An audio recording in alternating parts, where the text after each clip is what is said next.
What's going on, gamers? So, yeah, I'm kind of disappointed, but apparently Lost Soul Aside is dumpster fire.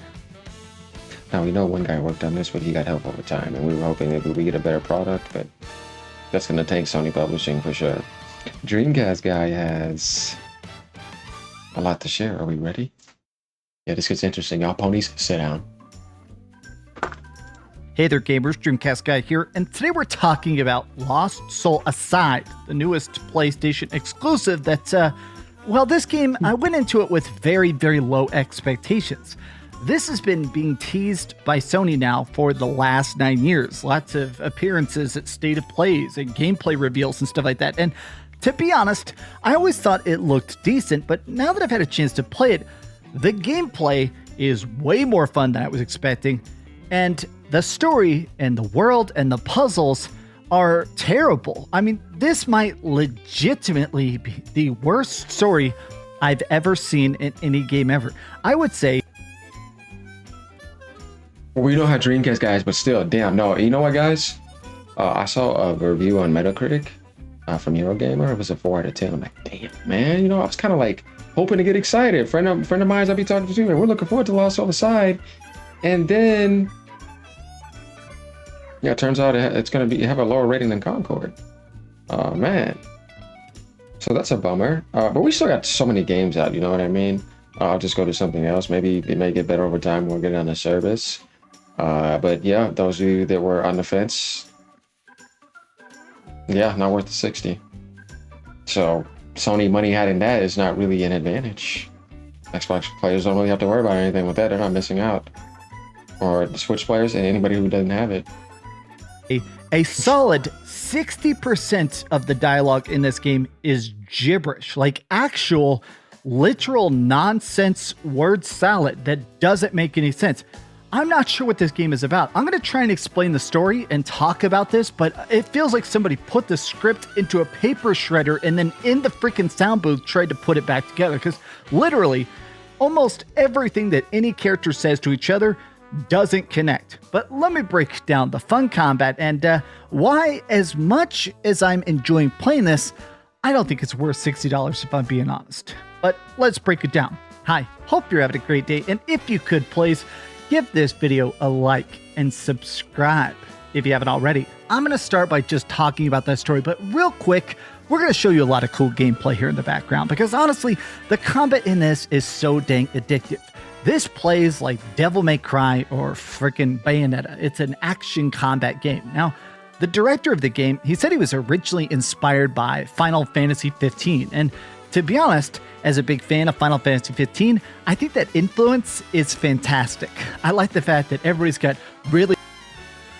I mean, yeah, I was looking forward to that combination of the Noctis playstyle mixed with Devil May Cry and mixed in with some of their formula and other things. And I was at least hoping for a solid writing and story, but man, everything that I've read and heard about, the writing is terrible, the story is terrible, the direction is bad. The only thing that's fun is kind of the combat. So, yeah, that team's definitely going to need to learn a lot and work on a lot of stuff with their next game. I don't know if they're going to get help or not. Who knows? We're going to see what happens. But crazy asymmetrical clothes and really weird haircuts and stuff. It's very, very Final Fantasy. And that includes the monsters. I think a lot of the monsters look very Final Fantasy. And one of my favorite series of all time is Final Fantasy. So to me, that's a big, big plus. But the problem is that one of the things that makes you care, obviously, in Final Fantasy is the story. That's what makes you care in Bayonetta. It's what makes you care in Devil May Cry. It's not just the cool factor. It's about, hey, these characters matter. Whereas in Lost Soul Aside, the story is nonsense. It's soup built out of a dictionary. But so we're playing as a guy called Kaiser in this game. And essentially, he's part of a resistance faction that's trying to overthrow the king because they're doing something evil that's kind of vague. But while he's doing this, suddenly there's an invasion of these creatures called the Void Dracs.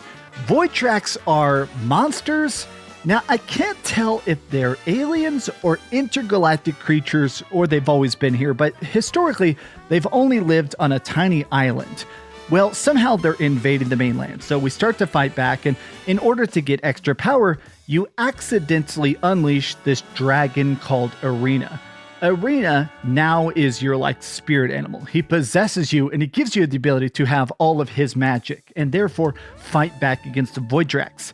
Now, sometimes he says that he's also a Void Drax, sometimes he says he's not, sometimes he says that Void Drax can think and feel, and sometimes they're just monsters. There's a lot in this game that's just incredibly inconsistent, and I gotta be honest, my number one thing about this game that just constantly annoyed the heck out of me is how much of it feels very, very incomplete. I would say a solid 60% of all the dialogue literally is frustratingly, backhandedly confusing. I mean, literally. Yeah, I don't understand. They said they delayed the game too. Remember, all the way back and we're getting to here. So it's just to optimize with this. I don't know. It's just weird that they're pushing that out, thinking that this is going to be successful. With the clone of other Japanese formulas bundled with the Unreal Engine that they didn't have. I don't know, man. Kind of fishy. Literally, so much of the dialogue does not connect. I wrote an entire page of sentences that aren't just poorly translated, they don't make sense. There are so many times where you ask somebody a question directly, literally saying like, what are the limits of this power? And they just say, you smart. What does that mean? At one point, somebody said, oh man, thank you for breaking the mind control. So Kaiser repeats back, yes, we broke your mind control. And then Arena says, we... Bro, this dialogue is hilarious. You guys know those Chinese films from the 70s and 60s? I think you get what I mean. How dare you disturb my sleep? I hope you have dug your graves ready to be filled. I can't, man. That's some 1960s. So that's fucking funny, man. Or 70s. Oh, I'm sorry, guys. No. We broke your mind control. He says the same sentence for a third time, and then he turns to Kazar and says, you are a wise person. All of this, there are like a trillion lines in this game that literally don't make any sense. There was a fight where at one point I started a boss fight and the boss says, hope you dug your graves ready to be filled. Maybe that like makes sense in Chinese with the original language and stuff, but... Or they got some AI doing some stuff. You know how to come up with those sayings. What are you doing, man? You're using too much AI.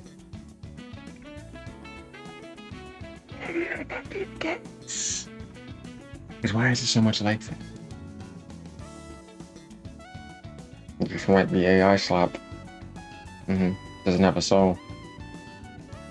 I'm smiling, but do you see a soul? Yeah, man, we don't want that. In English, this game makes no sense. I gotta be honest, I don't really know what this is about. Everybody is thousands of years old. The kingdom doesn't make sense. Somebody said at one point in the game that there's only like 10,000 people on the planet, but they didn't explain why.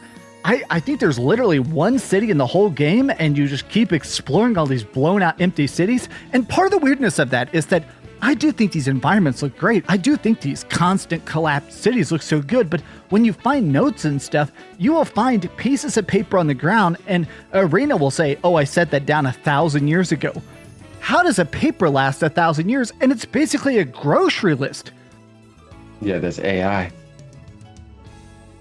Oh my god, man. Now that I'm getting this far, I'm seeing it, guys. See, this is not good. Oh man, I wonder why he didn't choose Unreal Engine 5. Oh, this would have been an absolute disaster.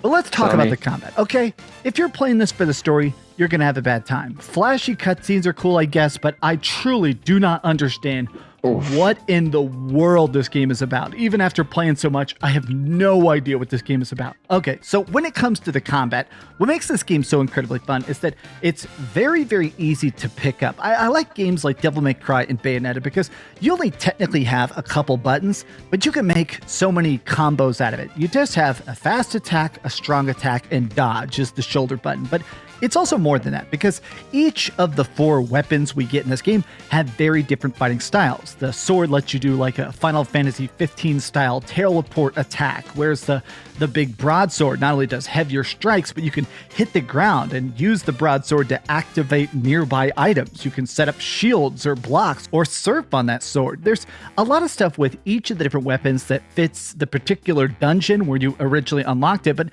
I also just like the fact that as you go through the talent tree, you unlock both passive and active abilities. You get, of course, just raw attack or more stagger, but you can also get stuff that actually changes your combos. You can make it where your heavy attack, heavy attack, heavy attack combo doesn't just do something, it'll actually swap out what that combo does entirely. And then you can just go in there and actually customize the different movesets. I think that's incredibly fun. It's nice that, honestly, all the weapons feel good, and honestly, just in general, the combat feels spectacular. I like the fact that I can so easily just hot swap between my 4 weapons and just chain combo stuff, and also the stagger system. Straight ripped from Final Fantasy, but I very, very much love it. So Yeah, so basically it's like bundled AI imitation with no real soul. Everything's just bundled from other systems, coded with the Unreal Engine. He didn't make the engine and do much of the other mechanics, and I guess he tried to do what he could and then added in all that AI, and then Sony joined in and they kind of finished it over time. I mean, since there's just one guy, Yang Bing, I'm cutting him a little bit of slack, but I would tell people, no, it's not worth $60. Yeah, this game's gonna flop. And there's only like 3,000 people on Steam, by the way, concurrent today. That was his peak. You know, PC gamers are not gonna fall for that. So, yeah, man, just growing up doing combos on things is not good enough because people will just go play other games. I just don't know what to say. Sony's publishing this. Their money out of it. every enemy, they have some sort of shield to them. Typically, they basically take way, way less damage until you stagger them. You could still kill them, but a lot of times, just by hitting them, especially if you hit their elemental weakness, you build up a stagger meter. When they fall over, you can really, really wail out of them for 10 times damage, or unleash a special attack, which for some reason is called sinking. Again, I don't know why, but if you sink them, that basically does extra damage on top. I like the fact that, honestly, every fight in this, it feels fun. There were a couple boss fights that I felt like were overly gimmicky. You're fighting a giant spirit dragon, you gotta smash off his fingers so he falls over.